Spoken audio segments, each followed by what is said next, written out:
you also need to have different throw-in variants, trick throw-in variants. So, for example, use the space in front of the player with different runs. You can have the upper space outside the penalty area. It could be with a run from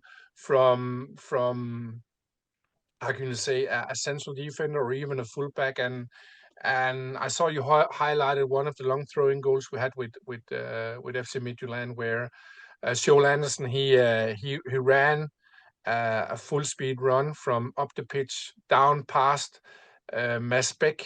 And even though the opponents were reacting really fast, the one who marked Joel Anderson, it was almost like a sprint. If you're reacting tenths of a seconds too late, and it's almost impossible to mark, then he has like 2-3 meters head start.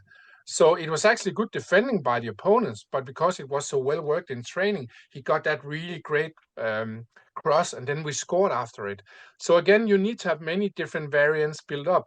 And then what I mentioned about reading the opponents, this is a little bit like connected with how I work with fast and clever throw-ins, but you have to be able to read the opponent's defending pattern. So you can already see from the start, for example, what variance doesn't really work here, depending on how the opponents are standing.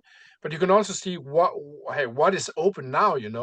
So you're not regarding the long throw-in success tactics. Do not only need to have a lot of different variants, but you also need to let the players be able to read it themselves.